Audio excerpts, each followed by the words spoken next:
everybody, I'm Trisha Morris at Club Scrap. I'm here at my office at the warehouse in Neenah, Wisconsin, and today's really fun project is this adorable member album. Now the reason I'm calling it a member album is that the word member stands for most efficient mini book ever released. Now, true to form, I'm going to be using my really efficient paper trimming instructions and assembly methods with you, but we have a lot to accomplish in a very short period of time. So here's the deal.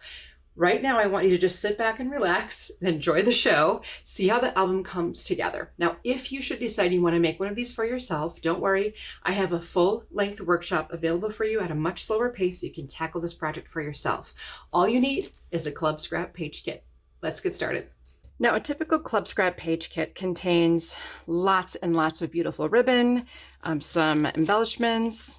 Bi-monthly, we create a stencil. We have pre-cut photo mats, which we will not need for this project. And then you get a whole mess of papers, usually a dozen sheets, plus cut-aparts and or decorative die cuts. Plus, you will also need a sheet of our sturdy folding board. And this is designed to give some nice firm structure to the exterior of your album. When you open it, you'll find a pocket with an insert, a total of 4 installed pages, and each page has its own little fold-out folio. It's so much fun.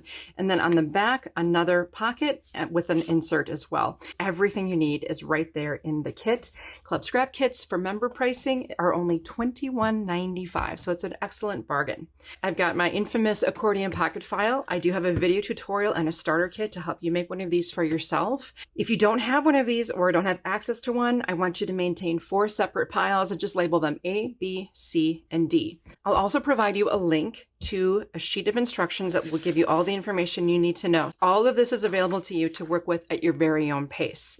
Your first task is to choose papers. Now, the ingredient says you need paper A, B, C, D, E, and F. Now, obviously, everyone can be working with different papers, but using the same instructions. So to start, you just simply need to assign a letter to each one of your papers. And I've even indicated when you need a dark paper and when you need a print. I'll use the dark purple for paper A, the light orange for paper B, then yellow for C, dark orange for D.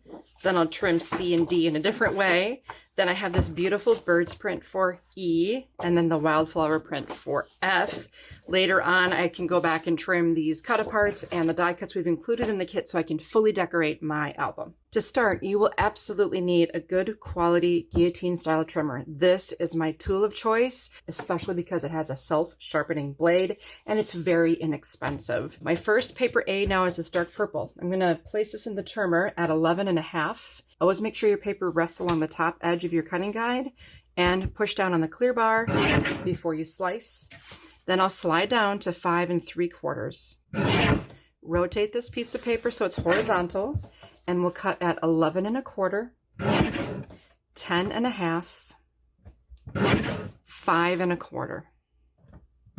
Now what we've just created by making those clever cuts is 2 panels that are the same size and 2 other pieces that are narrow and are the same size. Both of these will go into pocket A.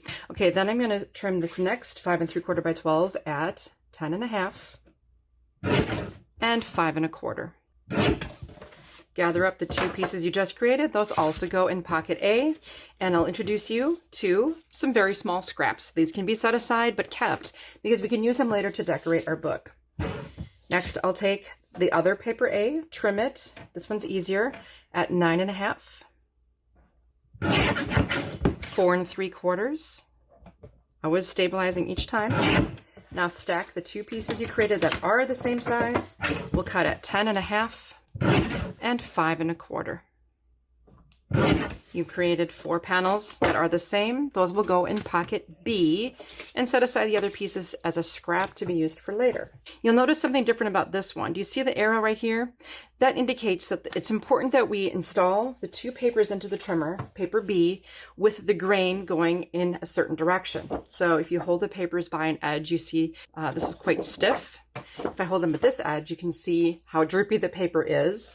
And the arrow says the paper should dip easily from top to bottom. So when I go later to fold these papers, they'll fold beautifully because we cooperated with the grain. Let's cut at 11 and 5 1/2. then rotate. I'm going to give you a measurement you won't like very much. It's 10 1/8. That is found halfway between 10 and 10 1/4. All right, set this piece aside to be scored. Then grab the other pair of papers just like this. And once again, review now, trim at 10 1/8. Set these two pieces aside to be scored, and then you are left with just a few pieces to be set aside and used later. Next, I'll take paper C, which is my light yellow, check my grain to dip easily top to bottom. Then paper D is my dark orange, grain dipping top to bottom. We'll cut at 9 1/2 and 4 3/4. These 4 equally sized pieces of paper are set aside to be scored and used later, and then you have a couple of scraps. Next, paper C. This one, I like to see it dipping easily left to right because of the future folding we're going to do with this piece. Our first cut is 11 1/4, then 8 1/4, and 3 1/2. Rotate this piece so it's horizontal. You'll see a pattern, or in my method, trim at 6. These two pieces will become pockets in the folio. We'll set those aside to be scored. This next strip on the pile, it's 4 3/4 by 12. Let's trim horizontally at 10 1/2 and 5 1/4. Stack up the two pieces and place them in pocket B. Here we got some scrap. The next piece, this is 3 by 12. Just trim horizontally at 9 and 4 1/2. And place these in pocket C. Few more scraps. They're all pretty small. Now for paper D, the grain direction does not matter, so you don't have to worry about that. Our first cut is at 9 and then 4 3/4. Rotate 10 1/2, 5 1/4. File these two pieces in pocket B. The next strip, this is 4 1/4 by 12. We'll cut at 10 and 5. These go in pocket D. The last strip here, you have a few scraps, you can put those aside if you'd like. We'll trim this next one at 9 and 4 1/2. Lots of numbers, those are all listed in the instructions. This goes in pocket C and a little scrap. Okay, so this next piece, it's the print. I'm going to place it right side up into the trimmer here. It has quite a serious orientation. So we'll cut at 11 1/2, 8 1/4, and 5. Rotate this 5 by 12 and cut horizontally at 11 and 5 1/2. Stack these pieces together and place them in pocket A. Now, we have 2 more strips in the stack that are the same size. We can trim them at the same time. How handy is that? I'm going to go with horizontally at 9 and 4 1/2. Okay, you made 4 pieces that are the same size. Those are going to go in pocket C, and then you created some other little pieces that can be used later in the book, so I'll set those. They don't have a designated pocket, of course. The other sheet assigned as paper E will be trimmed at 9 1/2 and 4 3/4. We'll rotate and cut at 10 1/2 and 5 1/4. Place all these in pocket B and set aside the remaining scraps. Almost there, my friends. This one will cut. I'm going to place it in right side up. We'll cut at 9 and 4 1/2. Lots of similar measurements, but just never really quite the same, right? Now we'll cut horizontally at 10 and 5. Oh, this is going to be so pretty. Okay, all of these go in pocket C. And then you have 2 little purplish scraps. This can also be set aside. For the last piece, this is going to become the cover paper, and I want like this section to be my front cover. So here's how I'm going to place this in my trimmer so that the bottom of the print is on the left. All right, so let's trim at 10 1/2, 5 1/2. Now I want you to rotate, and we'll cut at 10 1/2, 5 1/2, and 5. What we just created is our front cover And when we create the cover, the pieces will reassemble just like that. It's going to be beautiful. So all of these pieces go in pocket A. Then this remaining piece, we'll trim horizontally again at 9 and 4.5. Place these two pieces in pocket B. Oh, we are so close. Set aside some scraps. And the last thing I have in my pile is that sheet of amazing folding board. Grain direction will be critical here. So push against the paper, study how it behaves. Does it resist you or does it somewhat want to cooperate? Then rotate one turn. This, I can barely push it together. It's very, very heavy. This is a little bit more flexible. So this must go into the trimmer so that it flexes easily from top to bottom. And we're just gonna cut this in half. This half will be used, and that was at 6 inches, by the way. This half will be used with this book, and this can be used to make another book. We'll set this aside. I'll exchange my trimmer for my score pal. Now, as we've been working, I've been placing things on my score pal in a pile. So this piece of folding board is at the top of the pile. I want you to take that and place it in a score pal so it's horizontal. We need to score this, but scoring folding board can be really challenging, and I have a solution for that. Place any club scrap grid ruler. I'm using a 2x8, and my first scoring number is 5.5. Place your scoring tool in the channel, labeled 5.5, and then rest the edge of the ruler against the tip of your scoring tool. Then pull back toward you. And then the ruler's placement keeps your scoring tool right on track. So nice. Notice I'm making about 3 or 4 passes. Then I'll go over to 6.5, stabilize my tool with the ruler's edge, and I have nice straight score lines. I'm just going to set this aside now. And the next pieces I see here are the pocket papers. So place one in the score pal vertically and score it 2 3/4. Then rotate so it's horizontal. We'll score it 3/4 and 5 1/4.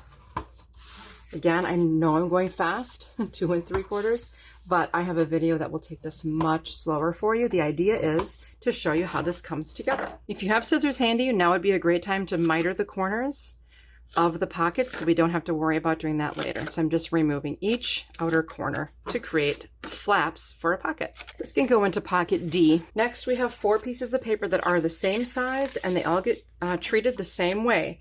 Place them horizontally into your score pal and score it 3.5 and 8 3/4. You can place all of these items in pocket C. Now this next set of 4 pieces will become the inside pages of your book. We will score horizontally at 5 and 5 1/8. That's going to create the tiniest spine in the history of books. These can go into pocket B, and we're finished with our scoring. All right, now I'm taking this piece that I've prepared of the folding board. I'm going to turn it so that the bumps of my score are facing up. Now I've gone ahead and trimmed off just 1 yard of this beautiful satin ribbon that came in my kit. So I'm finding the center of the ribbon so that the grain is folding inward, and that's how I want to place this ribbon along the center of my book cover. If you want to get your ruler involved, it does have a 0 center, so you could just double check to make sure the ribbon is centered and level on the book. Okay, so I'm going to take some ATG adhesive and just put a little bit of adhesive on each side of the ribbon. Remove everything from pocket A. We'll begin by placing 2 purple mats within the cover score areas, and then you should also have like a skinny guy, and that's going to fit right into the spine area. To adhere this, you may use a dry adhesive or a ATG or whatever you prefer. You will find that you go through a lot of adhesive on this album, and the most economical version of the adhesive is Club Scrap's bookbinding glue in a needle tip applicator. It goes quickly, it allows some repositioning time like I'm doing right now. And because you're using so much adhesive, this is definitely an efficient way to go. Next, we have this beautiful cover that we've prepared. So the spine should be a continuation of what happened on the right and left. So all of this should be able to come together to make one continuous scene, and it does quite beautifully. So now I'll nest these pieces on top of the original purple panels, or in your case, it'll be paper A. Let's just flip that right on over, and now we can take the remaining pieces of paper that were in pocket A and distribute them within the scored areas on the inside cover of your book. And at this point, if you would like, you may give a little gentle crease onto those score lines to start forming that spine of your book cover. Okay, so I've emptied the contents of pocket B, and I'm also turning to page 5 of your instructions. I've done all of the math, all of the thinking ahead for you, so you can just enjoy the creative process rather than having to think every step through. Now, each one of these pieces that have been scored twice at 5 and 5 1/8, you want to bury the bump of those score lines carefully. Now what you'll find is that our grid rulers that we make are 1/8 of an inch thick, and that thickness comes in really handy. So you can literally take your grid ruler and wrap your page around it and then really give yourself some nice crisp folds. I'm going to switch to my 2x8 ruler because it's a little bit easier to handle. Okay, so now I need to install this page into my book. One way is to leave the page wrapped around the ruler. And I'm just going to add a stream of bookbinding glue to the spine. And that glue is so nice for the job because it is repositionable until it cures. So now I'm going to place this page right against the purple or paper A strip that you used to cover the spine on the inside of the book. And then I'm using the ruler to just push down firmly on that 1/8 inch area. And you just need to give that a second to cure. You'll just want to turn it in each direction and remove any excess glue if there happens to be too much there. I'll repeat the folding process for a second page. And once again, I'll wrap it around the edge of the ruler to give it a nice, clean, crisp fold. Now, another way you can install this rather than putting the glue here is you can, now that you see where the page begins and ends, you can put a stream of glue right next door. Kind of use the previous page as a guide. Stop when you reach the end.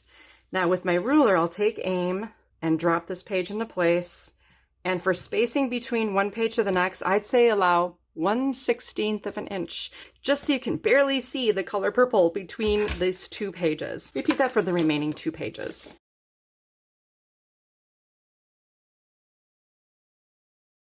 And here are all of my beautiful pages installed in the book. Don't they look nice? Just from the top. Now each page we've installed, think about it this way. They all have 4 sides. 1, 2, 3, 4. So for ease of consistency, let's just find side 3 of each page and put an X on it.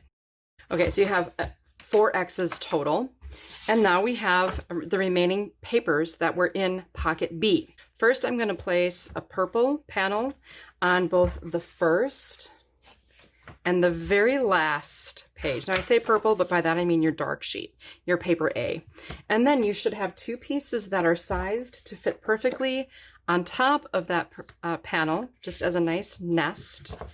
And we'll do that on the back and the front. So go ahead and install those. Next, in your pocket, you find a series of plain and printed panels. All of them are the same size, as are all of these page sides. So you can go ahead and select, let's just say, a plain or a pair of plain and printed panels to line the remainder of all of your pages, except the ones you've marked with an X. Do not install any paper in the X sides because we're saving those for our next step. Now, to empty the contents of pocket C, we're gonna have a little folio fun here. If you happen to have a corner punch or a corner chomper, one nice thing that's completely optional is that you can round the 4 outside corners of the folio pocket. It just sort of adds a little something special. So because I have the corner chomper and I have pretty good hand strength still at this point, I can round these. I'm choosing the 1/4 inch setting, or you can just do them one at a time, whatever your hand allows.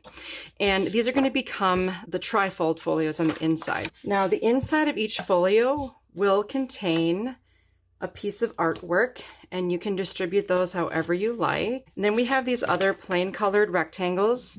We're going to round just 2 corners on one long edge on the same setting, and those are designed to line the shorter flaps. You'll notice there's one flap that's longer than the other.